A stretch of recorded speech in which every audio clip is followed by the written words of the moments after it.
Guys finally আমরা Elephanta cave থেকে বেরিয়ে পড়েছি। এলিফ্যান্টা কেভ থেকে বেরিয়ে আমাদের বাঁ দিকেই পড়বে ক্যানন হিল। এটাও একটা ভিউ পয়েন্ট। এখানে 2-3টে ভিউ পয়েন্ট আছে খুবই সুন্দর দেখার মতো, সেই পুরনো হিস্ট্রিকে এগুলো ইন্ডিকেট করে। তো সেখানেই যাওয়া যাক। আমরা 3জন এসেছিলাম, তার মধ্যে থেকে একজন নিচেই থেকে গেছে, তো আমরা 2জন যাচ্ছি।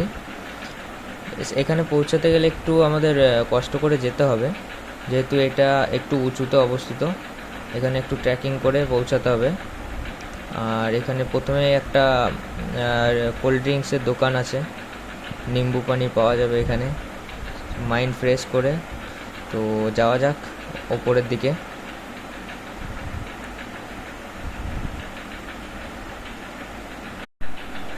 তো আমরা এসছি এখন, এটা বর্ষার সময়, এটা হচ্ছে মনসুনের সিজন। আর এই সিজনে মানে পরিবেশের একটা আলাদাই রূপ দেখা যায়, গাছপালাগুলো পুরো পুরো সতেজ হয়ে থাকে। তারপর এই সময়টা মানে ঘুরে খুবই আনন্দ পাওয়া যায়, একটা ন্যাচারাল ফিল আসে। দেখো চারিদিকটা কত সুন্দর, একদম পুরো ন্যাচারাল বিউটি দেখতে পাচ্ছি। তো এই জঙ্গলের ভেতর দিয়ে আমাদের যেতে হবে ক্যানন হিলে। এটা এখন সোজা রাস্তা দেখতে লাগছে, তো একটু পরেই চড়াই শুরু হয়ে যাবে, তখন সেখানে উঠতে কষ্ট হবে। তো বেশি কথা না বলে চলো যাওয়া যাক সেখানে। সবাই ঘুরে ফিরে চলে আসছে আর আমরা এখন যাচ্ছি ক্যানন হিল দেখতে। তো দেখা যাক সেখানে কি আছে।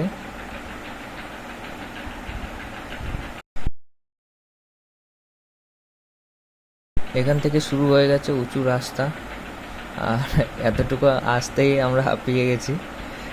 তো যাওয়া যাক, অনেকটা উঁচুতে পৌঁছেও গেছি আমরা। এখানে সবাই রেস্ট নিয়ে নিচ্ছে, ফটো তুলছে। তো আমরাও পৌঁছে গেছি একটা জায়গায়, এটা এখান থেকে দেখা যাচ্ছে আরাবিয়ান সি। আর ওই যে জেটিটা দেখা যাচ্ছে, ওই জেটি থেকে আমরা এসছি এতটা পথ হেঁটে। আর এটা একটু উঁচুতে, দেখতেই পাচ্ছ তোমরা, বুঝতেই পারছো আসতে অনেকটাই কষ্ট হয়েছে। তো এতটা কষ্ট হয়েছে যখন, বাকিটাও যাওয়া যাক। আমরা ফাইনালি পৌঁছালাম প্রথম ভিউ পয়েন্টে। দেখতে পাচ্ছ এখানে আছে একটা ক্যানন, মানে তোপ, যার জন্য এই হিলটার নাম হয়েছে ক্যানন হিল। তো এটা বন্ধুরা অনেক সেই পুরনো যুগের তোপ। এই তোপের সাহায্যে আইল্যান্ডের রক্ষা করা হতো। এটা হচ্ছে সেই পর্তুগিজ আমলদের সময় থেকে এই তোপটা অবস্থিত। তো দেখা যাক, দেখো এটা কি অবস্থাতে, কি সিচুয়েশনে আছে এখন। অবশ্যই এটা একটা দেখার মতো জিনিস।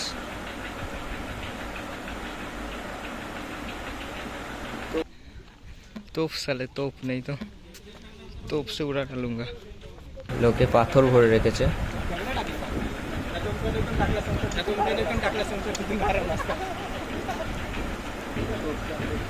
तोप के अंदर क्या है? এই সময়টা এসে মানে খুবই একটা ভালো দৃশ্য আমরা দেখতে পাচ্ছি, কারণ আশেপাশে পরিবেশটা অনেক মনোরম এই সময় থাকে। পুরো গাছপালা একদম সবুজ ভরে থাকে।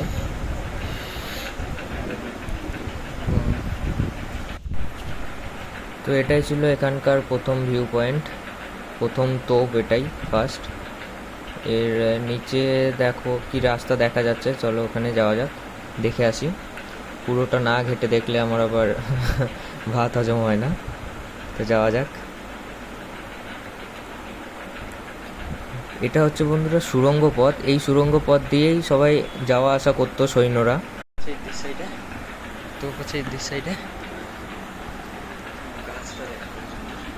গাছটা দেখ কত সুন্দর।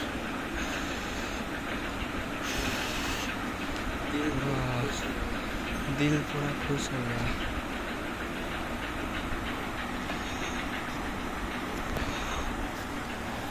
ফাইনালি আমরা সেকেন্ড ভিউ পয়েন্টের কাছাকাছি পৌঁছে গেছি। এখান থেকে পুরো আইল্যান্ডের ভিউটা দেখা যাচ্ছে, সমুদ্র দেখা যাচ্ছে, আরাবিয়ান সি। এদিক থেকে আমরা এসছি, এদিকে মুম্বাই সিটি। আর এই গরুগুলো কী করে পৌঁছে, এই তোরা কী করে পৌঁছালি এত উঁচুতে, ফিরবি কি করে? ওরা এখানেই আটকে গেছে, এখানেই ছোট থেকে মনে হয় ছিল, এখান থেকে আর যেতে পারবে না আশা করি। এইটা হচ্ছে সেকেন্ড ভিউ পয়েন্ট, এটাই হচ্ছে এই আইল্যান্ডের সব থেকে বড় তোপ। আর এই সাইডে আছে একটা জেটির মতো কিছু আছে, খুবই ভালো দেখতে লাগছে। একটা ছোট্ট সিটি টাইপেরও আছে, জানি না এটা কি নাম। তো এইটা হচ্ছে এই আইল্যান্ডের সব থেকে বড় তোপ আর এই আইল্যান্ডের শেষ ভিউ পয়েন্ট। দেখো তোপগুলো ব্ল্যাক পেন্ট করে, এগুলো খুব সুন্দর করে যত্ন করে রাখা হয়েছে।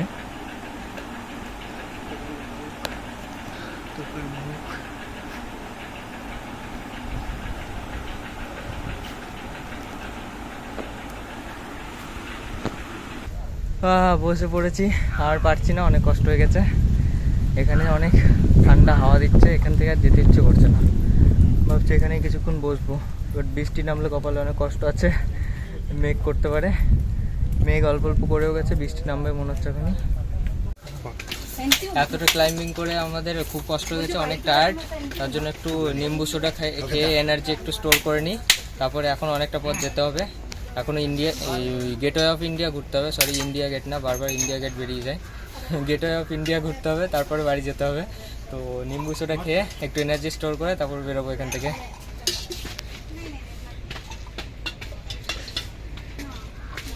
তৈরি হচ্ছে আমাদের নিম্বু soda, lemon soda. Lemon soda 30 रुपये सर। ওয়াও, জাস্ট ওয়েদারটা দেখো খালি গাইস, যে কোনো সময় বৃষ্টি এসে নামতে পারে। আমরা এখন ফিরছি, আমাদের ঘোরা কমপ্লিট হয়ে গেছে। তো এখন আমরা রওনা দিয়েছি ফেরার পথে। আর সমুদ্রে এই অসাম ওয়েদার, ওয়াও, শুধু বৃষ্টিটা নামলেই হলো। ওয়াও, বৃষ্টি!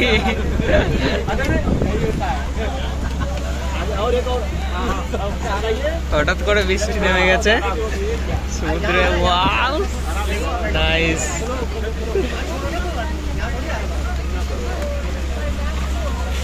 বৃষ্টিও থেমে গেছে, আমরাও ফিরে গেছি।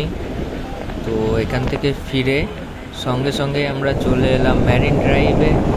আশা করি তোমরা সবাই দেখেছো, বলিউডের ম্যাক্সিমাম সিনেমাতে যত মুভি আসে, মুম্বাইয়ের শো থাকলেই সেখানে ম্যারিন ড্রাইভকে দেখানো হয়।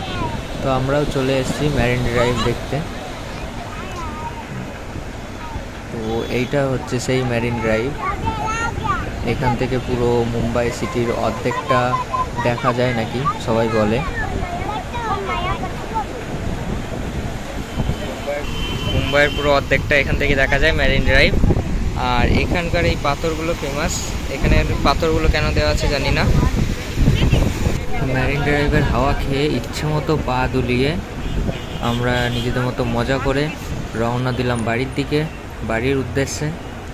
তো মোটামুটি সন্ধে লেগে গেছে, টাইম অনেকটাই হয়ে গেছে, কিন্তু এখানে সন্ধেটা যেহেতু লেটে লাগে তো তার জন্য এখনও পুরোপুরি রাত হয়ে পারেনি।